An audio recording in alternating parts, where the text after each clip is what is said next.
तुकाराम वासुदेव हरि पंढरीनाथ भगवान की जय।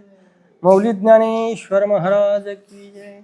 पार्वतीपते हर हर महादेव। सीताकांत स्मरण जय जय राम। श्री गुरु ज्ञानेश्वर महाराज की जय। श्री गुरु ब्रह्मानंद स्वामी की जय। रुक्मिणी रमण गोविंदा ब्रह्मानंदम परम सुखदम केवलं ज्ञानमूर्तिं द्वंद्वातीतं गगन सदृशं तत्त्वमस्यादिलक्ष्यम् एकं नित्यं विमलमचलं सर्वधी साक्षीभूतं भावातीतं त्रिगुणरहितं सद्गुरुं तन्नमामि। विनायकं गुरुं नौमि साखरेणां विश्रुतं येषां चरणसान्निध्यात् जीवा मुक्ता भवन्ति। साखरे वंशविख्यातं ज्ञानदानपरायणं विनायकं गुरुं वन्दे भवबन्धविमुक्ते। हरि ओम। असू दे की हां, इथल्या लोकांना ऐकू येईल एवढंच हां, बाहेर लय दंगा करायचा नाही. त्यासनी ऐकाय नको आहे म्हणून तरी ती बाहेर बसल्यात. ऐकाय ज्याला आहे ते आत येऊन बसलेत की काय अडचण नाही.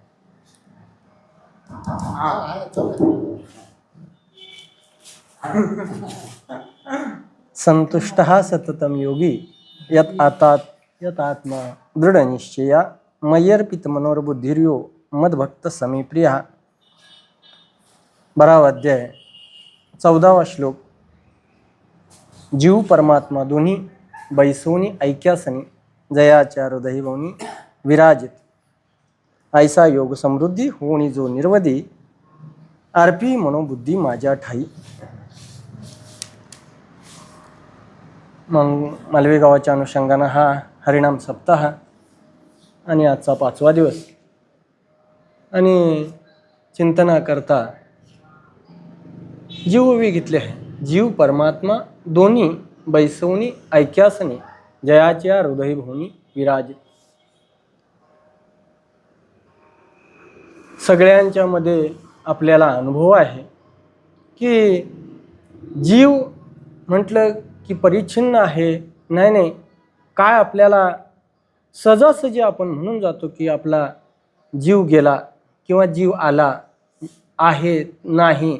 हां, म्हणजे शास्त्राप्रमाणे जर बघितलं तर शास्त्राचा अन्वय घेऊन जर बघितलं त्याच्याकरता तरी शास्त्रामध्ये काय, शास्त्रामध्ये एक 5 गोष्टींचा विचार केला जातो. त्याला शास्त्र असं म्हणतात.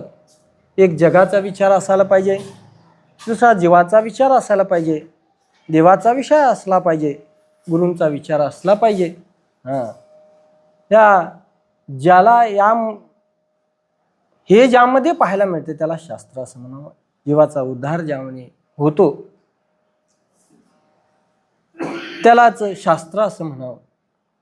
आपण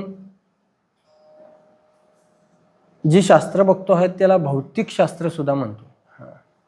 रसायनशास्त्र आहे, भौतिक शास्त्र आहे, जीवशास्त्र आहे. ही शास्त्रच आहे, परंतु हे शास्त्र वेगळं आणि हे शास्त्र वेगळं आहे. त्यामध्ये देवाचा विचार नाही, जगाचा विचार नाही, जीवाचा विचार नाही, सद्गुरूंचा विचार नाही. म्हणजे शास्त्र जरी म्हटलं तरी ते विज्ञान आहे आणि विज्ञान हे अज्ञानाला धरून आहे. कशाचं अज्ञान? जीव आणि परमात्मा ह्या दोन्हींना सोडून आहे हे विज्ञान आहे. त्यामध्ये जीवाचा विचार केलेला नाही. जीव कसा आहे आणि परमात्मा कसा आहे, जीवाची आणि परमात्म्याची ऐक्यता कशी आहे. आपल्याला देव मोठा आणि जीव लहान असं वाटतं. परंतु संतांना ती गोष्ट खोडून काढून त्यांना सांगायचं आहे जीव तोच देव आहे आणि देव तोच आता भ्रांतीमुळे जीव झाला असं म्हणतो आहे. एरवी जीव तोच देव नव्हे बरं काय, भ्रांती आहे म्हणून जीव म्हणतोय. त्यामध्ये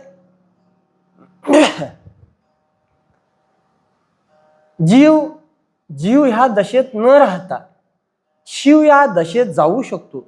परंतु त्यानं काय करायला पाहिजे, त्यानं जर क्रमयोगानं जर गेला, म्हणजे ग्रॅज्युएशन व्हायचं झालं तर 1ली ते 15वी 15 वर्षे शिकत गेला पाहिजे. माझं आता वय झाले कुठलं तर 15वी शिकण्याचं वय झाले म्हणून 15वीत बसून चालेल काय हो? अरे आई तुझं झालं नाही ना आणि 15वीत कसा बसतो? त्याच्याकरता पहिल्यापासून तुमचं आईपासून तुम्ही शिकलं पाहिजे. त्यावेळी कुठं होईल? तुम्हाला 15वीत आई शिकवणार नाहीत आणि ते तुम्हाला तिथलं शिकवलेलं सुद्धा कळणार नाही. का तर तिथली स्थिती उंच आहे आणि इथली स्थिती लहान आहे.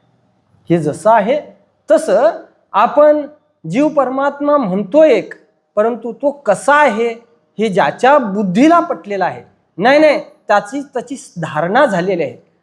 तो जीव आणि मी जीव नसून जीव परमात्मा ही दोन एकाच असण्यावर आहे.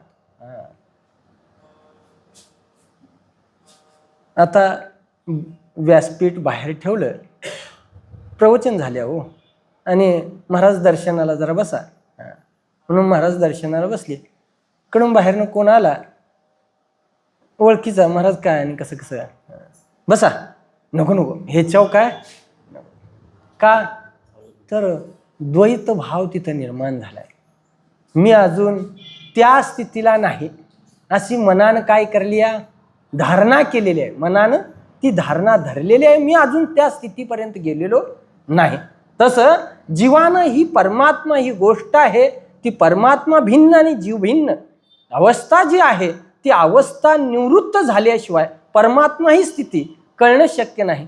ज्यांना बोध झालेला आहे त्यांना जीव आणि परमात्मा हे दोन नसून ऐक्यासनी एकाच ठिकाणी हे आहेत. आता कसं आहेत आणि कसं नाहीत आपल्या जेवढं वेळेत सांगता येईल तेवढा वेळ आपण बघू.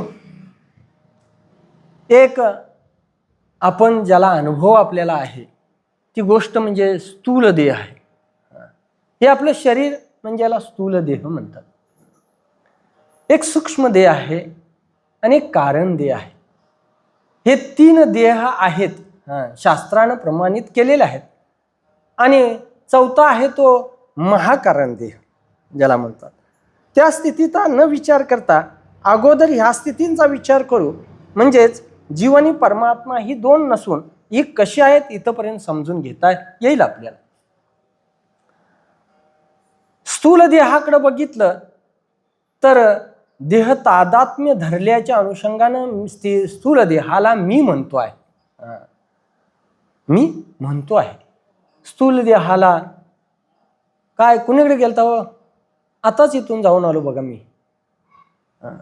मी म्हणतो कधी इंद्रियांच्या संबंधानं म्हणतो, कधी उपाधीच्या संबंधानं म्हणतो. हे मी एवढं मी करून ठेवलं. हे काय म्हणतो, हे जेवढं सगळं जे केलंय ते मीच केलंय बघा. पूर्वी आई वडिलांनी काय केलं नाही, परंतु आता मी हे सगळं केलंय. म्हणजे मीला आता कुणी मी म्हटलंय किती परिच्छन्न मी आहे, ह्या मी पर्यंत आपला अहमबुद्धी भाव झालेला आहे. त्यामुळं ह्या उपाधीतनं वृत्ती बाहेर निघण्याकरता काय झाला पाहिजे हो, त्या गोष्टीचा जर अभ्यास होईल तर त्या गोष्टीतून माणूस बाहेर पडेल. म्हणजे मी कोण आहे हा करावा विचार, म्हणे ज्ञानेश्वर निवृत्तीचा. मी कोण आहे? आता मी म्हणजे ह्याला जर हे काय हात आहे, हे पाय आहे, हे डोळा आहे, कान आहे, नाक आहे, हे सगळ्याला जर नाव आहे तर मग आता मी कोण आहे हा थोडा विचार आहे. सगळ्याला जर नावं ठेवलेली आहेत तर मग मी कोण आहे? याच्याही पेक्षा कोणतरी मी भिन्न आहे. कोण भिन्न आहे? मग एक स्थूल देहाकडे जर बघितलं तर स्थूल देहाची ही अशी स्थिती आहे की स्थूल देह काही कालानं प्रारब्धावशात निवृत्त झाल्यानंतर इथं पडतो आणि मग माणसाला शंका येते, आता इथं ह्यो मेला पण गेलाय काय? काय माणसं म्हणतात, ह्याचा जीव गेला. म्हणजेच ह्या स्थूल देहापेक्षा जीव वेगळा आहे. जीव वेगळा आहे. त्याच्याशिवाय जाला गेला तर ह्यालाच घेऊन जायला पाहिजे होता, परंतु ह्याला काय घेऊन गेला नाही, हे इथंच पडलंय आणि जीव मात्र गेलेला आहे. आता जीव गेला कुठं? मग कुठं जातो तो? कशामुळं जातो? गेला तो कुठं राहतो? काय परत येतो? ह्या सगळ्या धारणा या शास्त्रामध्ये सांगून दिलेल्या आहेत. माणसं काय म्हणतात, माणसं मरतात ती बरीच आहेत. का नाही ते इतकी राहिली असती तर राहायचीच कुठं ती. म्हणजे माणसं मरतात म्हणजेच स्थूल देह जो आहे त्या सूक्ष्म देहाला सोडून ज्यावेळी सूक्ष्म देह स्थूल देहाला ज्यावेळी सोडून जातो त्यावेळी काय होतो, इथला जो पंचमहाभूतात्मक जी क्रिया झालेली आहे त्यांचं जे समीकरण या ठिकाणी झालेले आहे ते स्थूल देह या ठिकाणी पडतो. त्यामध्ये पंचतत्वांचा विचार केलेला आहे. 5 स्थूल जी शरीर आहे स्थूल घटक आहेत, त्याला पंचीकरण व्हावं लागतं. पंचीकरण झाल्याशिवाय मोठा विषय आहे. आपण थोडं त्यामध्ये बघत जाऊ. ज्यामुळं आपल्याला त्या दोन्ही अवस्था संतांना तर जी अवस्था प्राप्त झालेली आहे ती संतांनी प्रतिपादित तरी कशा करता केली आहे, ती जीवापर्यंत पोचावी आणि जीव हीच त्या स्थितीपर्यंत यावा की जेणे करून त्यांचा उद्धार उद्धार म्हणजे ह्या ज्या स्थितीत आहे त्या स्थितीतून वर उठणे त्याला नाव म्हणतात उद्धार. परंतु आपण आहे त्या स्थितीत कितीही वर्ष ऐकलं नाही, आहे त्या स्थितीत जर राहिलो तर आपण काहीच ऐकलं नाही. का ऐकलं नाही? अ किती वेळा सांगायचं, किती वेळा सांगायचं. म्हणजेच शिक्षक सुद्धा म्हणतोय 4 वर्ष झाले या वर्गात बसलायस, जरा इथनं उठून दुसऱ्या वर्गात जा बरं काय. म्हणजे हे जसं आहे तसं ऐकतो आपण आणि ती स्थिती बदलत राहणं गरजेचं आहे. तू परिस्नियाची या राया ऐके बापा धनंजया. पुढं अर्धा तुकडा आहे तो 12वेत आहे का पुढंच आहे. परिसलिया माया नाहीची होय असं त्याचा पुढचा तुकडा आहे. असो म्हणजेच हे निरसत गेलं पाहिजे, हळूहळू आपल्या अंतःकरणातून निघून गेलं पाहिजे. त्याच्याकरता आपला तसा प्रयत्न असायला पाहिजे. जर तसा प्रयत्न असेल तर काही अवघड नाही. ऐकून ते त्या स्थितीपर्यंत जाता येतं. यामध्ये काही करण्याचं काही नाही. फक्त आपल्याला जो अज्ञान ज्ञान विद्यमान जे नाही त्याचा सुद्धा आपल्याला ऐकून जी गोष्ट कळाली आहे, आपल्याला बोध झालेला आहे की मी जीव आहे, मी देह आहे, ही जी अवस्था आहे ती बदलत जाण्याकरता शास्त्रसंबंधानं ज्यावेळी आपण ऐकत जाऊ त्यावेळी हळूहळू आपल्याला ते कळत जातं. परंतु निश्चय का होत नाही तर मी सतत सांगत असतो का निश्चय होत नाही. 24 तासामध्ये 1 तास आपण का ऐकतो, हे चिंतन ऐकतो आणि 23 तास ते ऐकतो. समजा पाटाचं पाणी 5च्या मोटरीचं आहे आणि मातीचा एवढासा बांध लावला तर ते टिकवून ठेवील काय हो, त्या बांधालाच ते घेऊन जाते. तसं इतके वर्ष ऐकलं तरी किती तास विचार करतो त्याचा, 1च तास विचार करतो. परत त्यात विचारात आपण राहत नाही. त्यात सततम कीर्तयंतो नित्ययुक्ता, नित्य सतत त्याचं चिंतन झालं पाहिजे. श्रवण ज्याचं झालं त्याचं मनन होणं गरजेचं आहे आणि मनन झाल्यानंतर ध्यास लागतो बरं काय. कार्य तसंच आहे. आपल्याला करायचं जे आहे ते आपण एकदा मनात ठरवलं आज घर बांधायचं आहे, घर बांधायचं आहे, कसं बांधायचं, हे घर बांधायचं हा निश्चय झालेला आहे. मग त्यानंतर मनन चालू झालं काय कसं बांधायचं, हे पुढं काय त्याला म्हणतात पोर्च सोडायचा, किती सोडायचा, 5 फूट सोडायचा का 10 फूट सोडायचा, त्याला म्हणजे हे जो विचार आहे त्याच्यावर मनन होतं आणि ध्यास लागतो की बाबा ह्या तारखेला आता बांधायचं बरं काय. पाडव्याचा मुहूर्त आहे त्यावेळी सुरुवात करायची. याला म्हणतात कार्यपूर्तीपर्यंत जाणं. हे जसं आहे तसं आपल्याला जीव काय, देह काय, आत्मा काय, आत्मा आणि परमात्मा म्हणजे कसं आहे, एकच कसं आहे. एक जर असेल तर ते उपाधीच्या संबंधानं जुळत नाही. मग त्याच्याकरता काय करावं लागतं, त्याची काही लक्षणा करावी लागते आणि ती लक्षणा केल्यानंतर आपल्याला त्या गोष्टीपर्यंत पोचता येतं. शास्त्रामध्ये जहद लक्षणा, अजहद लक्षणा, जद अजद लक्षणा अशा लक्षणा केलेल्या आहेत. म्हणून त्या लक्षणांचा थोडा विचार करत आपल्याला आपल्या वेळेपर्यंत जायचं आहे. असो देह म्हणजे जीव नाही हा आपलं ठरलेला आहे. परंतु संतांनी त्या गोष्टीचा विचार केलेला आहे. जगतच देवस्वरूप आहे असा त्यांचा निश्चय झालेला आहे. असो म्हणजेच हा जो जीव आहे तो जीव कसा आहे हो, ह्या मध्ये पंचप्राण आहेत, 5 प्राण आहेत. आपल्या प्राणांची क्रिया चालू आहे. प्राण घेणे सोडणे, अपान, व्यान, उदान आणि समान, प्रत्येकाची कार्य चालू आहेत. प्राण, अपान, व्यान, उदान आणि समान हे प्राण पंचप्राण आहेत. पंच ज्ञानेंद्रिय, पंच कर्मेंद्रिय किती झाले? 15 झाले. आणि एक अंतःकरण. जर अंतःकरणातले 4 घटक धरले तर 19. अंतःकरणामध्ये एक मन आहे, बुद्धी आहे, चित्त आहे आणि अहंकार आहे. हे 4 घटक आहेत. यामध्ये मगाशी सांगितलं पंचप्राण जे आहेत ते सांगितलेत. म्हणजेच पंच ज्ञानेंद्रिय आहेत. आपल्याला कान आहे, डोळा आहे, त्वचा आहे. त्वचेच्या मार्फत आपण थंड उष्ण हे समजू शकतो. डोळ्याच्या मार्फत रूप, भ्यासूर, सुरेख हे आपण समजू शकतो. ही पंच ज्ञानेंद्रिय आहेत. पंच कर्मेंद्रिय आहेत. हात, पाय, डोळा, कान, मुख हे काय जे आहेत ते पंच ज्ञानेंद्रिय आहेत. आणि पंचकर्मेंद्रिय, पंचज्ञानेंद्रिय ते जाणण्याकरता सगळं म्हणून एक अंतःकरण आहे. ह्या सगळ्यांचा समूह म्हणून एक 16 तत्वाचं शरीर आहे. त्याला सूक्ष्म शरीर असं म्हणतात. हे स्थूल शरीर जरी असलं तरी नुसतं स्थूल शरीर काही कामाचं राहत नाही. कशाशिवाय? ह्या सूक्ष्म शरीराशिवाय ते स्थूल शरीर काही कामाचं नाही. एखादा कोम्यात गेलेला माणूस आहे, त्याचं शरीर आहे, प्राण चालू आहे, परंतु मनबुद्धी कार्य करत नसतील तर तो माणूस असून नसल्यातला प्रकार आहे. म्हणजे हे मनबुद्धी प्राण जरी असला तरी सुद्धा कार्य देह करू शकत नाही. कोणतं कार्य? हालणं, चालणं वगैरे असं कोणतं कार्य करू शकत नाही. तो विचार करू शकत नाही. त्यामध्ये मनबुद्धी, चित्त, अहंकार ह्या 4 गोष्टी फार महत्त्वाच्या आहेत.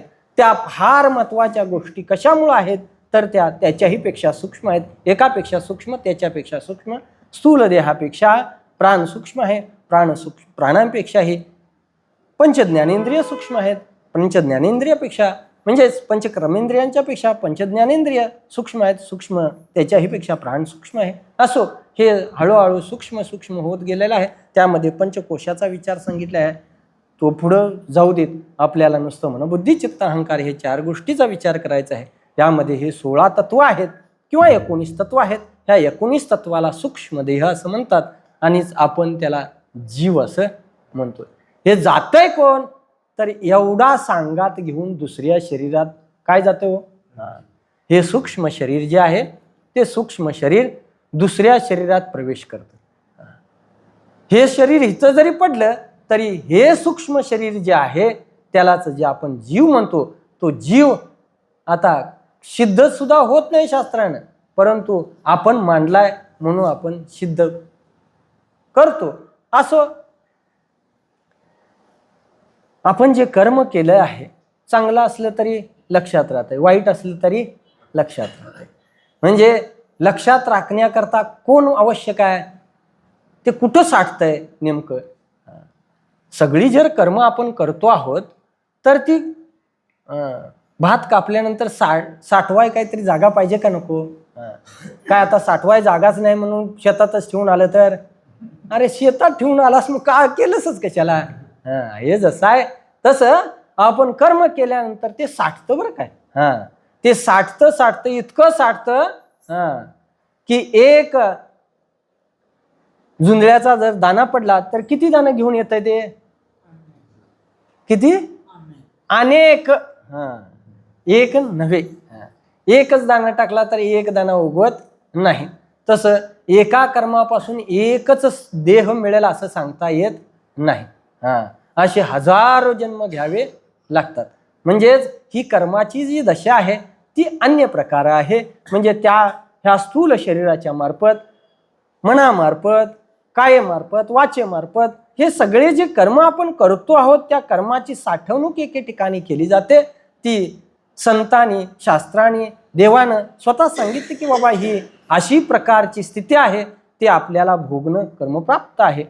तैशी या शरीरा कर्मतव देहा संसाराने देहतव व्यापारा न म्हणू नये असं शास्त्र म्हणतो. जोपर्यंत शरीर आहे तोपर्यंत कर्म आहे आणि जोपर्यंत कर्म आहे तोपर्यंत शरीराला यावं लागतं. म्हणजे कोण आता परवाच एक पुण्यात मी गेल्यावर मला एक जण विचारलं की पुनर्जन्म आहे कशावरून, पुनर्जन्म आहे कशावरून, काय त्याला म्हणजे पुरावा काय, त्याला पुरावा असायला पाहिजे का नको. पुरावा असल्याशिवाय आपण मानत नाही. आपण सगळी प्रत्यक्षदर्शी माणसं आहोत. प्रत्यक्षात दिसल तेच खरं, परंतु शास्त्रानं प्रत्यक्षात दिसल ते खरं असं नाही म्हणलं. प्रत्यक्षाला दुसरंही प्रमाण आहे, एक अनुमान प्रमाण आहे, तिसरं प्रमाण शब्द प्रमाण आहे, चौथं उपमान प्रमाण आहे, अनुपलब्धी आहे. म्हणजे ही 6 प्रमाण आहेत. 6 प्रमाणांचा त्यामध्ये विचार केला. असो, अर्थापत्ती, उपमान प्रमाण, अर्थापत्ती आणि अनुपलब्धी एक जर राहिलं तर कोणतं राहिलं याच्याकरता मन चिंतन करतं बरं काय. म्हणजे पुढे जात नाही गाडी, असं होतंय. आपल्याला बसलेलं राहून चालत नाही. रोज हरिपाठ म्हणालो आणि म्हणत म्हणत कुठेतरी वृत्ती गेली तर आपण मागचा अभंग म्हणतोय का, तर ते आणि मध्ये राहायला नको बरं काय. हे जसं आहे तसं आपलं काय बाबा राहिलं ह्याच्याकरता वृत्ती आणि मागं चाचपडत राहते. तसं ही पुढे येऊन वृत्ती कार्य करत असताना मगाशीच सांगितलं की बाबा 6 प्रमाणांचा विचार करते तर एक प्रत्यक्ष प्रमाणाला सिद्ध होत नाही, त्याला अनुमान लावावं लागतं. तसं त्याला काय कारण आहे, पुनर्जन्माला कारण तरी काय आहे, किंवा पुनर्जन्म कसा आहे. पुनर्जन्म जर मांडला नाही तर प्रारब्धाची व्यवस्था लागत नाही, आणि प्रारब्धाची व्यवस्था जर लागली नाही तर ह्या जगताची व्यवस्था लागणं शक्य नाही. काय मी त्यांना उदाहरण दिले, तुमच्या गलीत कुत्रे एकांद्र आली कुत्री, तर रस्त्यानं जाता जाता ती 5-6 4-5 आहेत काय ती घेऊन चालत असते. तर या बाजूला आणि त्या बाजूला 2 वाहनं असतात, त्यामुळं गडबडीत जाणारा माणूस त्या बारक्या कुत्र्यावरून जातोय, एक मेलं गेलंच, तर दुसरं या पोरगं घरातनं बाहेर आलं, असलं ते गुटकुटीत कुत्रं बघितलं आणि त्यानं उचलून नेलं. त्याला काय काय करायला लागलं, त्यानं दूध गाठलं, बिस्किट ह्यान त्यान काय असेल ते दुकानातलं आणून गाठलं. म्हणजे हे आता राहिली त्याच्या पाठीमागनं 2, ती आहेच त्यांचा रोजचा व्यवहार चालू आहे. मग एक लगेच मेलं आणि एक एवढं पाळून एकाला आपण शास्त्रात सांगतो की बाबा एक जर बघितलं तर गाडीतनं फिरतं नाही, एकाला थडकून मरायची पाळी येते. हे कशामुळं घडलं, ह्याला काय कारण आहे, त्याला प्रारब्ध कारण आहे, त्याचं कर्म कारण आहे. म्हणून मागच्या जन्मात जे कर्म झाले तेच कर्म आता भोगायला आले.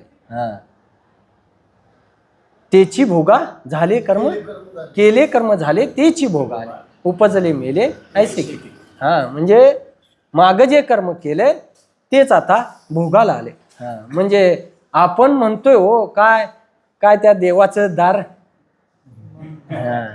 म्हणजे का देवानं काहीही केलेलं नाही, देव काहीही करत नाही. देव काय तर ज्याच्या त्याचं कर्म जसं जसं आहे त्यानुरूप त्याला ते देत राहणं हे त्याचं काम आहे. तो नियामक आहे, आपण नियमी आहोत. नियमात राहणं, त्याच्या नियमात राहणं आपल्याला काम आहे, परंतु आपण त्याच्या नियमात राहत नाही, हा बालक आहे. असो, आपल्याला पूर्व नाम जो आता जन्म आहे त्यानंतर पुनर्जन्म आहे. मग पुनर्जन्म जर आहे तर कोण जातं जन्माला येण्याकरता, कुठं जातं, कसं जातं, जसा कर्म आहे तसा देह आपल्याला मिळत जातो बरं पुढं. चांगलं कर्म केलं तर ऊर्ध्व गती आहे, वाईट कर्म केलं तर खाली गती आहे. मग अगदी कुठं लोहलोष्ट पाषाण असं सुद्धा वर्णन केले. आपला विश्वास किती आहे शास्त्रावर त्याच्यावरती अवलंबून आहे.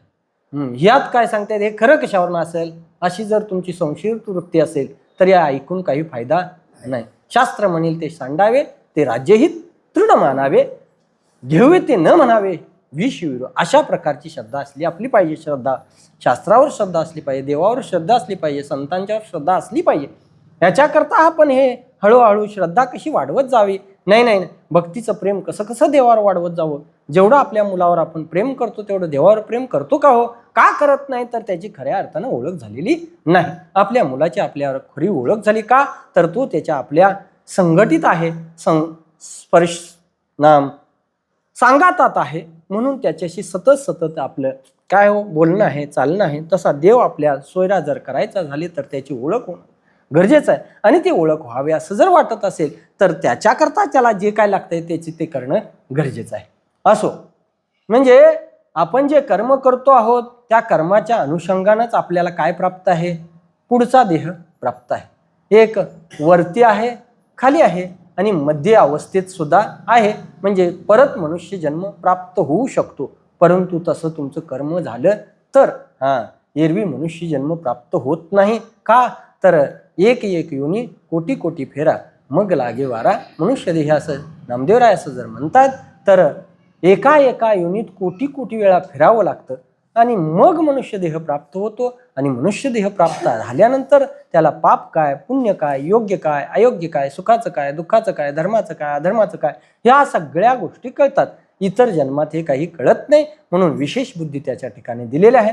जीव काय आहे, देव काय आहे, देव कसा आहे, जीव कसा आहे हे समजून घेण्याकरता जी बुद्धी आवश्यक आहे त्या बुद्धीमध्ये हे सगळं प्रकाशित होतं. म्हणून आपल्याला ती कशी आहे बुद्धी हो, ज्या बुद्धीत सगळं साठवलं जातं. काय आपण काय कर्म केलं, मी त्याला सतत उदाहरण देतो. कशाचं, एक म्हातारी रस्त्यानं चालली होती, नातीला दूध घेऊन.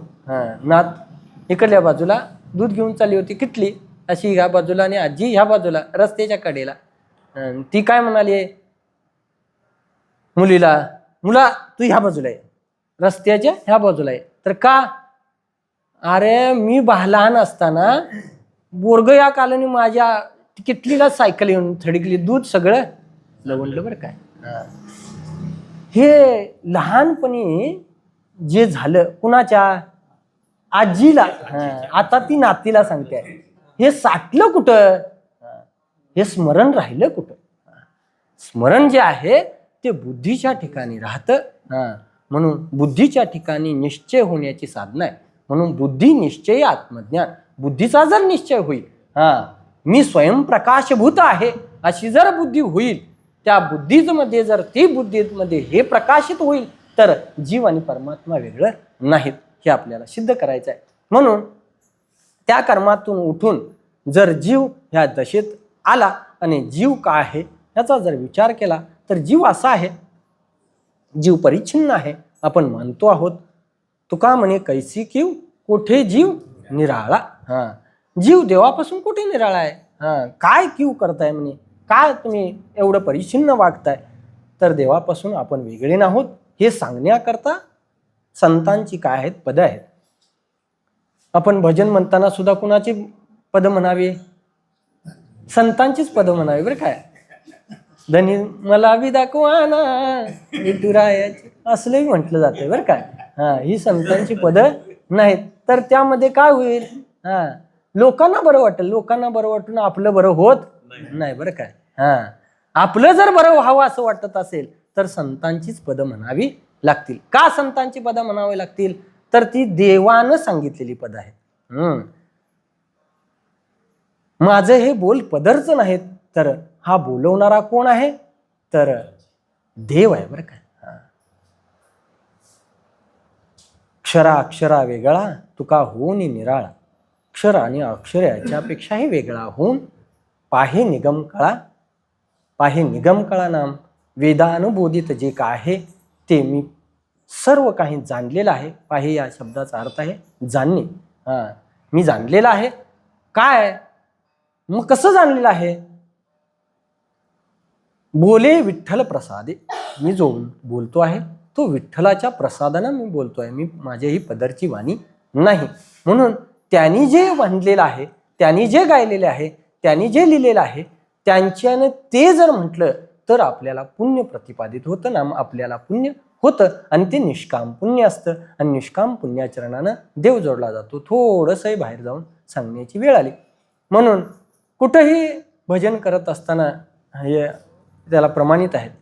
आमच्या घरी भजन म्हणत असताना क्षेपक अभंग म्हणू काय, नवीन वाजवणारा म्हणला. मी म्हटलं इथं म्हणू नका, म्हणजे कुठंच म्हणू नका.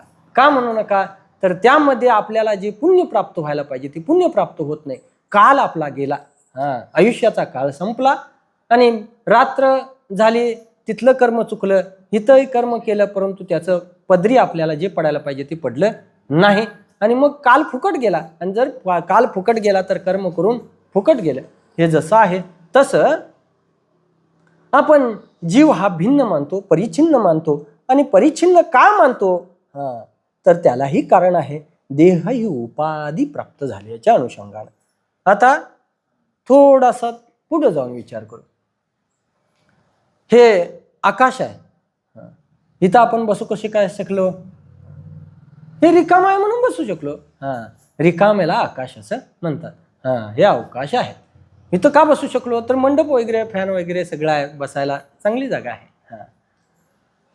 ह्या मंडपामुळं काय झालंय हो? हे मठात जे म्हणजे मंडपात जे आकाश आहे त्याला आपण काय म्हणालो? मंडपा आकाश. याला चांगला शब्द जर म्हणायचं झालं तर मंडपा आकाश. ह्याला आकाशाला मर्यादित कुणी केलं? मंडपानं मर्यादित केलं. मग चांगला शास्त्रीय शब्द आहे त्याला मठाकाश. हे मठाकाश. हे मठ आहे आणि मठात जे पुकळे आहे त्याला मठाकाश म्हटलं. मग हे व्यापक आकाश मर्यादित कुणी केलं? तर ह्या मठानं केलं. म्हणजे आकाराला, त्या आकाराच्या अनुषंगानं त्याला एक नाव आलं, त्याला एक रूप आलं आणि त्या रूपाच्या अनुषंगानं काय झालं? मर्यादितपणा, परिच्छिन्नत्व त्याच्या ठिकाणी आलं आणि आपण त्याला म्हणायला लागलो.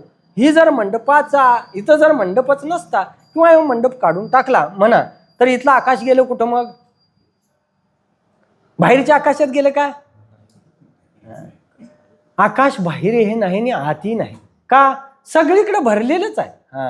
आकाश कुठं बाहेरही नाही आणि आतही नाही. आत बाहेर म्हणण्याकरता त्याला व्याप्तीच नसावी लागेल, परिच्छिन्न असावं. मी आता गावात आहे का हो? मी आता म्हणजेच माझा देह गावात नाही, इथं आहे. इथं नसलो तर तिथं आहे, तिथं नसलो तर इथं आहे. असं का झालंय? तर ही परिच्छिन्न आहे, ही परिच्छिन्न अवस्था. त्यामुळे येते की उपाधी ज्यावेळी प्राप्त होतो त्यावेळी त्या उपाधीच्या अनुषंगानं काय होतं? त्यावेळी आपल्याला परिच्छिन्न बुद्धी निर्माण होते. म्हणजे आत्मस्वरूपाचं ज्ञान जे आहे, प्राणी कामी भरू देहाची वरी आदरू म्हणून पडिला विसरू आत्मबोधाचा. आता जे मग आपण हे देह आहे, मग जीव आपला आहे. जीव जर आहे तर जीवाला प्रकाशित करणारा कोण आहे? जर डोळं बघितलं तर डोळ्यात चैतन्य आहे म्हणून डोळं बघू शकतात. मेलेल्या माणसाला दिसतंय काय?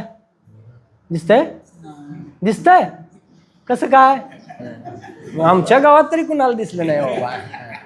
तुमच्या इथं दिसत असलं तर मला यायला पाहिजे. मग धोतर लावूनच त्याला विचारलं पाहिजे, तुला कसं काय दिसतंय म्हणे. मग ते म्हणणार पाहिजे ते ना, हे आबा आगा उठ की गा, उठून चालायला पाहिजे ते. बरं काय? का? तर त्याला दिसतंय म्हणल्यावर ते म्हणलेलं बी त्याला ऐकू जाते. बरं काय? म्हणजे म्हटल्याला पण ऐकू जाते. जर म्हटल्याला ऐकू जाते, बघतो दिसतंय, तर हे जर असेल तर त्यामध्ये चैतन्य आहे हे म्हणावंच लागतं. का? तर मड्याला जर डोळे असून दिसत नाही, मड्याला कान असून जर दिसत नाही, ऐकू येत नाही, मड्याला जीभ असून सुद्धा तो बोलू शकत नाही, याचा अर्थ असा आहे की ह्या मड्यापासून काहीतरी कोण वेगळा आहे. कोण वेगळा आहे? मग यामध्ये सूक्ष्म ज्ञानेंद्रिय आहेत. सूक्ष्म ज्ञानेंद्रियामध्ये पंचतन्मात्रा आहेत. त्या पंचतन्मात्रांचा ज्यावेळी एकीकरण होतं त्याला पंचीकरण म्हणतात. त्यावेळी काय होतं? त्यावेळी ही इंद्रिय जी आहेत ती काय करतात? चेतनेचा संबंध घेऊन त्यामध्ये आपलं कार्य सुरू होतं. नुसती मोटर फिरून चालत नाही, त्याला असणारं कपलिंग बी पाहिजे, नाहीतर मोनोब्लॉक असली तर काय पाहिजे? पंपाला ती लगट असली पाहिजे, तरच ती पाणी काढेल. काय नुसतीच मोटर फिरायला आली तर ती काय कामाची नाही. बरं काय? तसं जर नुसतं आत्मा असता तर आत्म्याचं कार्य दिसलं नसतं. म्हणजे ह्याला अग्नी आहे, परंतु अग्नी धरायचा कशान? अग्नी धरायचा कशान? धरायचा हातान धरता येईल? आमच्या वहिनीला सगळं बरोबरच वाटतं, माझं काय सांगत्याला कळत नाही, काय मला सांगायचं नाही, मलाच काय कळेना बरं का. असं विनोदाचा भाग सोडून द्या बरं. कारण काय संबंधातून हे असं घडत असतं, मी दुसऱ्या कोणालाही म्हणू शकत नाही. असो, अग्नी जो आहे तो हातानं धरणं शक्य नाही. त्याला साधन काय आहे, तर साधन चिमटा आहे. त्या चिमट्यानं आपण अग्नी कुठंही नेऊ शकतो. हे जसं आहे तसं हे देह उपाधी आहे. देहाला धारण करणारी सूक्ष्म ही उपाधी आहे. सूक्ष्म शरीर ही उपाधी आहे. सूक्ष्म शरीर कशामुळं निर्माण झाले, तर अज्ञान शरीरामुळं किंवा कारण शरीरामुळं निर्माण झालेले. कारण शरीर तरी कशामुळं तयार झालेलं, तर आपल्याला आपल्या आत्मस्वरूपाचं ज्ञान नाही म्हणून ते कारण शरीर झालेलं आहे. आपल्याला आत्मस्वरूपाचं ज्ञान कशामुळं झालं नाही, तर आपल्याला आपण जीव परिच्छिन्न मानतो आहोत. ह्या अज्ञानाचा परिपाक आहे. असो, पुढं चालू.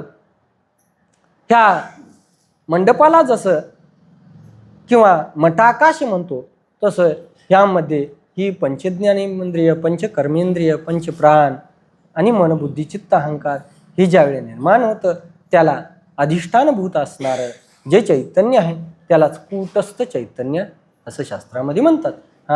जे कूटस्थ चैतन्य आहे त्या चैतन्याच्या प्रकाशावर ही सगळी प्रकाशित आहेत बरं का. म्हणजे सूर्यामुळं, सूर्य काय हो, सूर्य आहे तो स्वयंप्रकाशित आहे. त्याला आणि दिवा घेऊन बघायला जायला लागत नाही. काय सूर्याला दिवा घेऊन जायला लागते? सूर्याला दिवा घेऊन बघायची गरजच नाही. का, तर आत बाहेर तो शुद्ध स्वरूपानं प्रकाश रूप आहे. म्हणजे अंधार बघतो म्हटला तरी त्याला नाही. सूर्य अंधारा लागी रिगो का भलते सुरंगी, तरी तयाचे ते भागी नाहीच जेवी.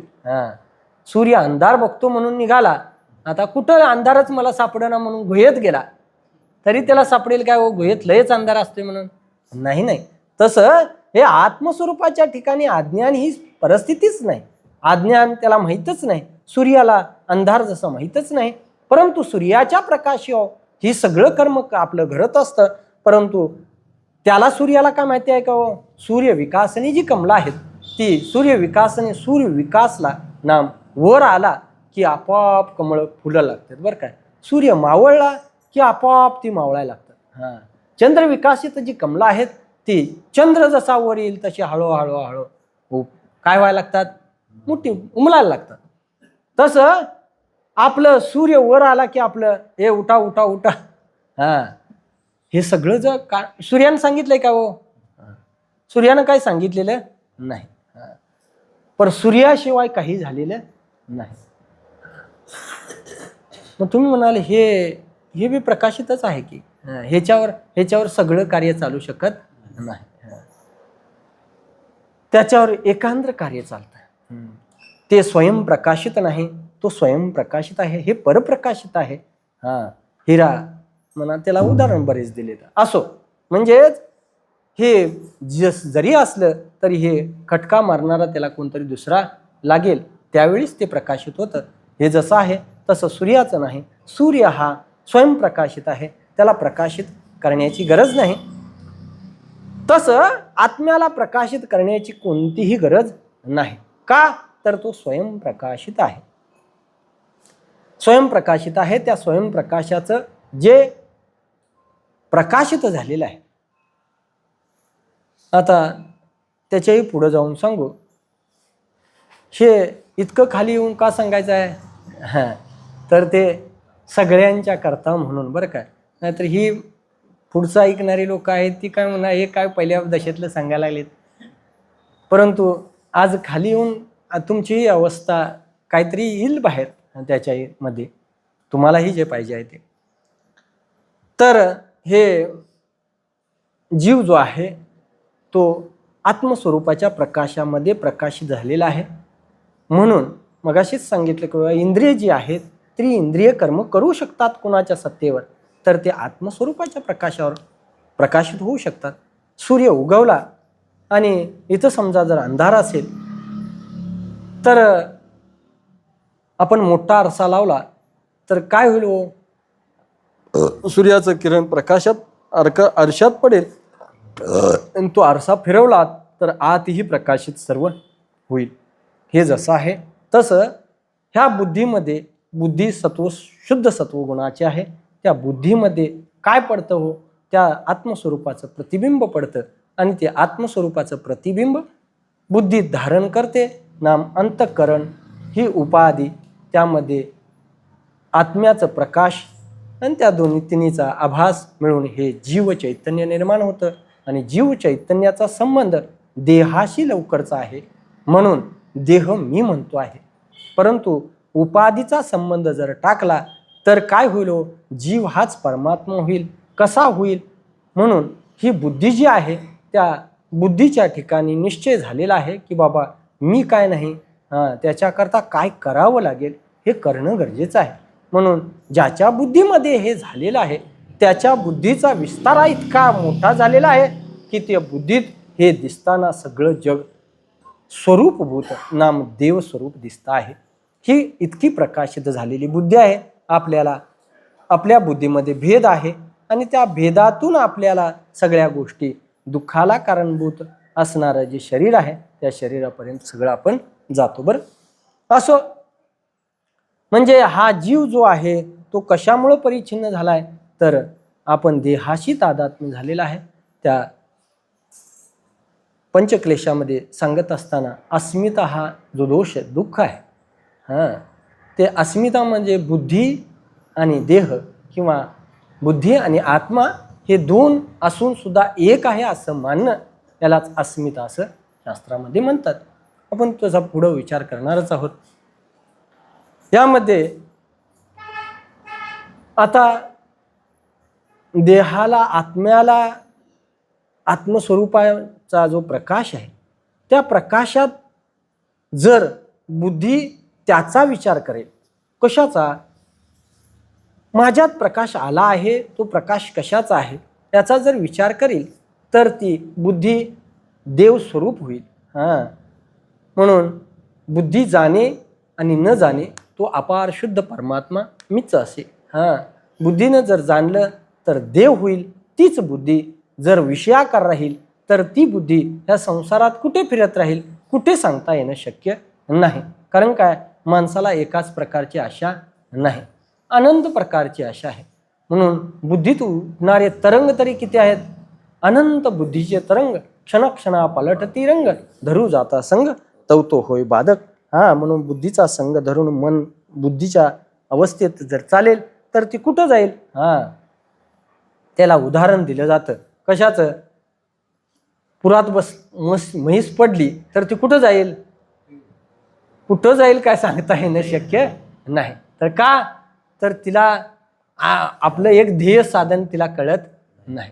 तसं ह्या संसारात बुद्धी जर राहील तर ती काय करेल, देवाचा विचार ज्या बुद्धीत येणार नाही. नुसतं शरीर प्राप्त झालेलं आहे आणि हे करायला पाहिजे, ते करायला पाहिजे, उठून हे करायला पाहिजे. म्हणजे करायला नको काय हो, करायला पाहिजे. परंतु मी कुणाच्या सत्य व कर्म करतो आहे याचा जर निश्चय असेल तर कसाचा निश्चय, देवाचाच निश्चय आहे. बरं काय, म्हणजेच मी जे कर्म करतो आहे देही त्याने तरेन की नाही हे ज्याचे त्याची ठाई स्फुरद रूपाही कळत असे. भागवतकार असं वर्णन करतात, आपण जे कर्म करतो आहोत त्यानं तरुण जाणार आहोत का नाही हे ज्याचं त्याला कळतंय. दारू पिणाऱ्याला कळते का नाही हे वाईट आहे का चांगला आहे, त्याला माहिती आहे हो काय हे वाईट आहे, मला आवडत नाही. तुम्ही काय करा, तुम्ही पिऊ नकोसा. अरे तुला कळालंय मग तू दुसऱ्याला सांगतो तू का पित नाहीस, तर मला अनावर आहे ते, मला आता आवडत नाही. एखाद्याला चोरी करायची जर सवय लागली तर ते किती दिवस चोरी करेल, किती नव कीर्तनासनं जाताना सुद्धा काहीतरी नेईल. बरं काय, का तर इंद्रियांना पडलेच वळण. बरं काय ते, तशी बुद्धी सारखा ज्याचा ज्याचा ज्याचा ज्याचा विचार होईल तर तशी तशी बुद्धी होत राहते. बरं काय, एखाद्याला चोरी करू नका म्हणून सांगायची गरज भासत नाही. का, तर त्याची बुद्धी तशी नाहीच. तुम्ही काही जरी केलं तरी पहिल्या बायका सासवा काय करायच्या, गोट्यात गुरणीत पैसे टाकून बघायच्या ही बाई काय करते, काय करते, म्हणजे ठेवून आपल्यापाशी ठेवून घेते काय घरात आणून देते. ही परीक्षा बघत होती. आता परीक्षा सासवांची चालू आहे बरं काय. असो म्हणजे आता परीक्षकच असं विषय सोडून द्या, आपल्याला विनोदाचा भाग सोडून दिला. तर त्या बुद्धीमध्ये सतत सतत ज्याचा विचार होईल तशी तशी बुद्धी होत राहते बरं काय. म्हणजे तैल धारेवत असा विचार केलाय. ओघ अखंडित धार अखंडित ओघ चाली याला नित्य, असं वर्णन केलंय. धार जशी जशी पाण्याची आहे धार, तेलाची धार आहे. तेलाची धार वेगळी आहे आणि पाण्याची धार वेगळी आहे. तेलाची धार अशी अखंड पडत राहते, तसे पाण्याची नाही. हे जसं आहे तसं ज्या बुद्धीमध्ये ज्याचा विचार होईल त्या बुद्धीचा तसा निश्चय होत राहतो. म्हणून त्याला शास्त्रात उच्चार सांगितला एका भिंगुरटीचा, की ती जी गांधील माशी आहे त्याला आपण कुंभारीन माशी म्हणतो. ती एक आळी घेऊन येते आणि ती कशात ठेवते हो, आपल्या घरट्यात ठेवते आणि ती आहे का बघण्याकरता येते, सारखा डंस मारते आणि जाते. त्याचा सारखा इतका ध्यास लागतो तिला की एक दिवस तीच आळी काय होऊन जाते हो, आपलं तुका म्हणे आळी जीवे नुरेची वेगळी. आपण तसं नाहीच असं धरून जाते. हे जसं आहे म्हणून ह्या बुद्धीला परमार्थविषयक बुद्धी होण्याकरता हे विचार ऐकणं गरजेचं आहे. एक जण म्हटला, काय तुमचं ऐकायचं, सगळे ऐकून ऐकून काय त्याचा फायदा. हे जर त्याला कळालं नाही, काय फायदा होणार आहे जर कळालं नाही, तर माणूस ऐकणं शक्य नाही. चित्त घेऊन या तू काय देशी. महाराज असं सुद्धा वर्णन करतात. माझं चित्त घेऊन तू काय देणार आहेस ते आधी सांग बरं काय, तरच व्यवहार घडेल, असा पुढचं वर्णन केलंय. महाराज म्हणतात, माझं चित्त तुला मी देईन, परंतु तू मला काय देशील हे पहिलं सांग बरं काय, तरच आमचा आणि तुझा व्यवहार घडेल. म्हणजे मी तुमच्याकडे येतो, परंतु तुम्ही मला काय देणार आहे सा, तरच आमचं घडणं शक्य आहे. पाहुणा आपला जर असला तर असला म्हणजे कसला कळाला काय, तर तो म्हणेल 6ला या बरं काय बरोबर. आणि हरिपाठचा माणूस काय म्हणेल, अवघा 6:30ला तरी हरिपाठ सुरू होतोय, या बरं काय. म्हणजे जशी ज्याची संगत असेल तसं त्या बुद्धीमध्ये जशी ज्याचा विचार असेल त्या बुद्धीमध्ये तसा व्यवहार घडतो. मग त्या बुद्धीत सतत असा व्यवहार का घडत नाही, तर त्या बुद्धीत सतत सातत्यानं त्याचा विचार केला जात नाही. तर संसारविषयक जी बुद्धी अनंत कालापासून त्या संसाराचा बोध घेऊन आलेली आहे, ती बुद्धी सतत संसाराचा विचार करते, म्हणून त्या बुद्धीमध्ये तसं घडत नाही. असो, आता तो जीव आणि परमात्मा ऐक्य होण्यासाठी शास्त्राने एक घडी बसवून दिलेली आहे. तर तत्त्वम आणि असी.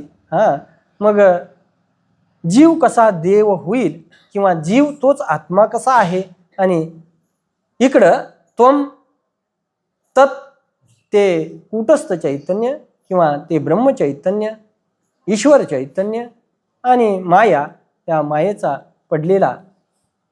पडलेलं जे प्रतिबिंब आहे ते ईश्वरा चैतन्य आहे. आणि मलिन सत्वगुणाचा संबंध घेऊन त्या बुद्धीत जो प्रकाश पडलेला आहे त्यालाच जीवाशी काय केलेले आहे, प्रबोधन केलेलं आहे, नाम घोषित केलेलं आहे. त्या बुद्धीनं जर टाकील की बाबा हे माझं स्वरूप नाही, तर ते स्वरूप कसं आहे, आत्मा नाम कूटस्थ, आणि जे कूटस्थ आहे ते ब्रह्मस्वरूपाचं ऐक्य त्या ठिकाणी असते. म्हणून 2 उपाधींचा त्याग जर घडेल तर तेच आत्मस्वरूप काय हो परमात्म स्वरूपा होईल. आता थोडासा त्याचा विस्तार करू. म्हणजे आपल्याला आपल्या वेळेत किती वाजले, 5 मिनिटं आहेत. 5 मिनिटात आपल्याला तेवढंच विचार सांगू आणि सेवा पूर्ण करू. पुढे आपल्याला आहे म्हणून आपण जीव कसा आहे हे सांगितलं, जीवामध्ये किती घटक आहेत हेही सांगितलं, आणि आत्मस्वरूपाला सूर्याला जसं कोणतंही काम नाही, सूर्य कोणतंही काम करत नाही, सूर्याशिवाय काही होत नाही, तसं आत्मस्वरूपाशिवाय काही होत नाही. आत्म्याचं प्रकाश सगळीकडे व्यापून आहे, तसाच परमात्म्याचाही स्वरूप परमात्मा सुद्धा सगळीकडे व्यापून आहे, परंतु ह्या देहामध्ये राहतो, ह्या मंडपामध्ये राहतो म्हणून जसं मंडपाकाश आहे तसं या देहामध्ये राहतो म्हणून त्याला कूटस्थ असं म्हटलं. हे जर देह उपाधी जर टाकील, नाम सूक्ष्म उपाधी जे आहे, सूक्ष्म देहाची जर उपाधी टाकील तर सूक्ष्म हे सूक्ष्म नसून तर ते व्यापक आहे. म्हणजेच आता सगळ्यात खाली खाली येऊन जर सांगायचं झालं तर मडक्यात सुद्धा काय हो, पुकळे आहे म्हणून ते मठाकाश आहे, हे घटाकाश आहे. हे जसं घटाकाश आहे तर तशी तशी तशी उपाधी बदलत जाईल, तसं तसं आता त्याला उदाहरणशास्त्रात दिलेलं तेवढं सांगतो म्हणजे आपल्या लक्षात येईल. मुदीत सोनं आहे का नाही, मुदीत सोनं आहे आणि इथं गळ्यात काय घालतात त्याला काय म्हणतात, चिताक. तर चिताकात सोनं आहे का नाही, म्हणजे मुदीत ही सोनं आहे आणि चिताकात ही सोनं आहे. सोनं हे जे तत्व आहे, सोनं जर मोठं सोनं असलं तरी सोनंच आहे आणि लहान सोनं असलं तरी सोनंच आहे. आता आकारावर आपली दृष्टी राहिली म्हणून आपण ह्याला काय म्हणतो, मुदी म्हणतो आणि ह्याला चिताक म्हणतो. परंतु मुदी जर चिताकात मिसळली तर मिसळून घेत नाही ती, का, ती सोनं आहे बरं काय, म्हणून ती चिताकात मिसळून घेणार. तर का, तर त्याचाच तो अंश आहे, त्याचाच तो अंश आहे. तसं हे जीव चैतन्य जे आहे ते जीव चैतन्य जर आपला उपाधी टाकेल तर हे परमात्मा स्वरूप व्हायला फारसा वेळ लागत नाही. परंतु हे बुद्धीत बसण्याकरता सतत सातत्यानं त्याचा विचार करणं गरजेचं आहे. महाराज या ठिकाणी वर्णन करतात. त्यानंतर काय स्थिती होईल, जीव परमात्मा दोन्ही बैसवणी ऐक्यासनी जयाच्या हृदय वरुणी विराजित. नाम हृदय म्हणजे बुद्धीमध्ये अशी ज्याची स्थापना झालेली आहे त्याच्यामध्ये काय होतं, वार्ष्णी वेण सागरू जैसा जळे नित्य निर्भरू तैसा निरुपचारू संतोषी जो. कोणताही उपचाराशिवाय संतोषित असतो. आपल्याला उपचार केला तर बरोबर वाटतं, काय राव तुम्ही नुसतं बुकाच लावला सा, मी एवढा लांबनं आलो आणि हार सुद्धा घातला नाही सा, उपचार नाही मला, असं तुम्ही जर केलं, आलो मला पाणी सुद्धा दिलं नाही इथं कोणी, मी जवळचा बुवा आहे म्हणून मला पाणी सुद्धा कोणी दिलं नाही, काय चहा सुद्धा विचारला नाही, मग माझ्या अंतःकरणात काय होतंय की कसली माणसं, काय उपचार करत नाहीत, काय करत नाहीत, ही माणसंच खरं तर नाहीत, काय सांगायचं यांच्यात. ह्याला उपचारानं संतोषित होणं असं म्हणतात. पर उपचार कुणाला करायचा आहे, हा देह जर बघितलं तर उपचाराच्या लायक नाही. मग काय करायचं पाहिजे, जो उपचार करायचा आहे तो उपचार करण्याकरता योग्य नाही. आत्म्याला कुठं उपचार करता येईल, असा ज्याचा विचार आहे, तुमचा आत्मा आहे, त्या आत्म्याला मी काय म्हणतो की मला जरा उपचार करायचा आहे, हो तुम्हाला हार घालायचा आहे, बुका लावायचा आहे, तुमच्या पाया पडायचा आहे. परंतु आत्मा कुठं दिसतोय, म्हणजे त्याला दिसत नाही, त्याच्याला उपचार करता येत नाही, दिसून ज्याचा उपचार करायचा त्याचा काय फायदा होत नाही. असा ज्याचा विचार आहे तो सतत संतुष्ट असतो बरं का. असा ज्याचा विचार आहे तो संतुष्ट असतो. एरवी कोणीही संतुष्ट राहत नाही, का तर त्याला उपचाराशिवाय संतोष होत नाही. आणि हे उपचार जर नसेल त्यावेळी जो असतो त्याच्याच ठिकाणी बुद्धीचं ऐक्य झालेलं आहे. कशाचं ऐक्य झालंय, जीव आणि परमात्मा दोन नसून ते एकच आहे असा आपलाही विचार व्हावा आणि आपल्यालाही ती बुद्धीमध्ये प्रकाशित व्हावं अशी त्या भगवंतानं कृपा करावी, संतांनी आपल्यावर कृपा करावी आणि आपला हे दो बोट टिकून राहावा एवढीच मागणी मागून या ठिकाणी थांबू. पुंडलिका वरदा.